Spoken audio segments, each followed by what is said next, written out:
ಬೆಳಗ್ಗೆ ಹೇಳಿದ್ದೀನಿ. ಸೆಕೆಂಡ್ ಒಂದು ಹೇಳೋಕ್ಕಾಗಲ್ಲ ಖಂಡಿತ. ಈಗಾಗಲೇ ಕೆಲವೆಲ್ಲ ನೀವೆಲ್ಲ ಪ್ರೆಸ್ಸಲ್ಲೆಲ್ಲ ಕಳಿಸಿ ಬರೆದಿದ್ದೀರಲ್ಲ, ಅದು ಪ್ರೆಸ್ಸೆಲ್ಲ ನೋಡ್ತೀರ. ಖಂಡಿತ ಆಗ್ತದೆ. ಯಾವುದೇ ಕ್ಷಣದಲ್ಲೂ ಮುಖ್ಯಮಂತ್ರಿ ಹೇಳಿದ್ರೆ ನಿಮ್ಮ ಗಮನಕ್ಕೆ ತರ್ತೀನಿ. ಸರ್, ಮೈಸೂರು ಸ್ಯಾಂಡಲ್ ಸೋಪ್ ಹಗರಣದಲ್ಲಿ ಬಿಜೆಪಿ ನಾಯಕರು ಕೂಡ ಶಾಮೀಲಾಗಿದ್ದಾರೆ. ಪ್ರಿಯಾಂಕ ಖರ್ಗೆ ಅವರು ಸುದ್ದಿಗೋಷ್ಠಿ ಮಾಡಿದ್ದಾರೆ. ಫೋಟೋಗಳೆಲ್ಲ ಮೈಸೂರು ಸ್ಯಾಂಡಲ್ ಸೋಪ್ನ ನಕಲಿ ಮಾಡ್ತಾ ಇದ್ದಾರೆ ಹೈದರಾಬಾದಲ್ಲಿ. ನಾನೇ ಕಣ್ಣಲ್ಲಿ ನಾನು ನೋಡಿದ್ದೀನಿ ಆ ಸೋಪ್ಗಳನ್ನ. ನಾನು ಎಲ್ಲೋ ನೋಡಿದ್ದೆ. ನಾನು ನೋಡಿದಂಥ ಸಂದರ್ಭದಲ್ಲಿ 2 ಥರ ಸೋಪ್ ಇತ್ತು. ನಮ್ಮ ಒರಿಜಿನಲ್ ಸೋಪು ಇತ್ತು, ಡೂಪ್ಲಿಕೇಟ್ ಸೋಪು ಇತ್ತು. ಸೊ ಗೊತ್ತಾಗ್ತಾ ಇತ್ತು ಇದು ಡೂಪ್ಲಿಕೇಟ್ ಯಾವುದು, ಒರಿಜಿನಲ್ ಯಾವುದು ಅಂತ. ಆ ಸೋಪು ಬಣ್ಣದಲ್ಲೇ ಒಂದು ದಿನ ಆದ ತಕ್ಷಣ ಆ ಸೋಪು ಓಪನ್ ಮಾಡಿದ ತಕ್ಷಣ ಕಲರೆಲ್ಲ ಫೇಡ್ ಆಗ್ತಿತ್ತು. ನಮ್ಮ ಒರಿಜಿನಲ್ ಮೈಸೂರು ಸ್ಯಾಂಡಲ್ ಫೇಡ್ ಆಗೋದಿಲ್ಲ. ನಾನು 3-4 ಸತಿ ಇದ್ರ ಬಗ್ಗೆ ತನಿಖೆ ಆಗಬೇಕು ಅಂತ ಹೇಳಿದ್ದೇನೆ. ಬಹುಶಃ ಒಳ್ಳೆ ಕೆಲಸ ಮಾಡಿದ್ದಾರೆ. ಅದು ಎಲ್ಲ ಹುಡುಕ್ತಾರೆ ಯಾರೇ ಆದರೂ ಕೂಡ. ಹಿಂದೆ ನಮ್ಮ ಮೈಸೂರು ಲ್ಯಾಂಪ್ಸ್ ಕೂಡ ಆಗ್ತಾಯಿತ್ತು. ಸೊ ಅದಕ್ಕೆ ಕಾನೂನು ರೀತಿ ಕ್ರಮ ಕೈಗೊಳ್ಳುತ್ತಾರೆ. ಯೋಗಿ ಆದಿತ್ಯನಾಥ್ ಮತ್ತೆ ಬಿಜೆಪಿ ಶಾಸಕರ ಜೊತೆ ಇರುವಂತ ಫೋಟೋ ಬಿಡುಗಡೆ ಮಾಡಿದ್ದಾರೆ. ಅದು ನಾನು ನಿನ್ನ ತಿಳ್ಕೊಂಡು ಅದ್ರ ಬಗ್ಗೆ ಮಾತಾಡ್ತೀನಿ.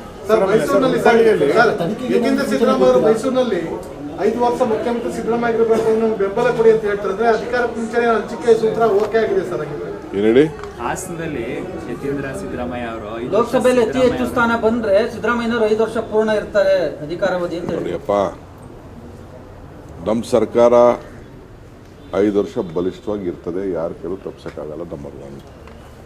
ಈಗ ನಮ್ಮ ರಾಜ್ಯದ ಮುಖ್ಯಮಂತ್ರಿ ಸಿದ್ದರಾಮಯ್ಯನವರು, ಅವ್ರ ನಾಯಕತ್ವದಲ್ಲಿ ನಾನು ಕಾಂಗ್ರೆಸ್ ಪಕ್ಷದ ಅಧ್ಯಕ್ಷನಾಗಿ ನಾನಿದ್ದೀನಿ, ಅವರು ಮುಖ್ಯಮಂತ್ರಿ ಇದ್ದಾರೆ. ನಾವಿಬ್ಬರೂ ಸೇರಿ ಒಟ್ಟಿಗೆ ಎಲೆಕ್ಷನ್ ಮಾಡ್ತಾ ಇದ್ದೀವಿ.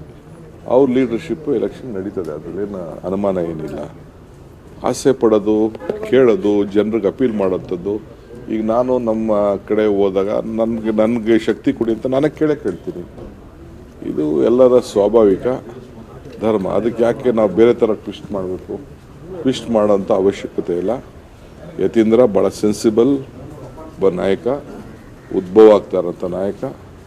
ನಾವು ಅವ್ರಿಗೆ ಪ್ರೋತ್ಸಾಹ ಕೊಡೋಣ. ಸರ್, ಹುಬ್ಬಳ್ಳಿಯಲ್ಲಿ ರೈಲ್ವೆ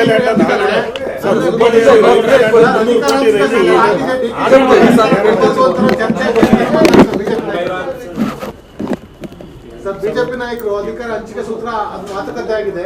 ಹಾಗಾಗಿ ಯತೀಂದ್ರ ಸಿದ್ದರಾಮಯ್ಯ ಹತ್ರ ಹೇಳಿಕೆ ಕೊಟ್ಟಿದ್ದಾರೆ ಅಂತ ಹೇಳ್ತಿದ್ದಾರೆ ಸರ್. ಬಿಜೆಪಿಯವರು ಸದ್ಯ ಅವ್ರ ಪಾರ್ಟಿ ಸರಿ ಮಾಡ್ಕೊಳ್ಳಿ, ನಡೀರಿ, ಆಮೇಲೆ ಮಾತಾಡೋಣ. ಸರ್, ಹುಬ್ಬಳ್ಳಿಯಲ್ಲಿ ರೈಲ್ವೆ ಲ್ಯಾಂಡ್ ಅನ್ನ 300 ಕೋಟಿ ಮೌಲ್ಯದನ್ನ ಕೇವಲ 60 ಕೋಟಿಗೆ ಬಿಟ್ಟು ಕರೆಯೋದಕ್ಕೆ ಮುಂದಾಗಿದೆ. ಅದರಲ್ಲಿ ಬಿಜೆಪಿಯ ಕೆಲವು ಪ್ರಭಾವಿಗಳಿದ್ದಾರೆ ಶಾಮೀಲಲ್ಲಿ. ನನಗೆ ಮಾಹಿತಿ ಗೊತ್ತಿಲ್ಲ. ಮಾಹಿತಿ ಗೊತ್ತಿಲ್ಲದೆ ನಾನು ಮಾತಾಡೋದಿಲ್ಲ.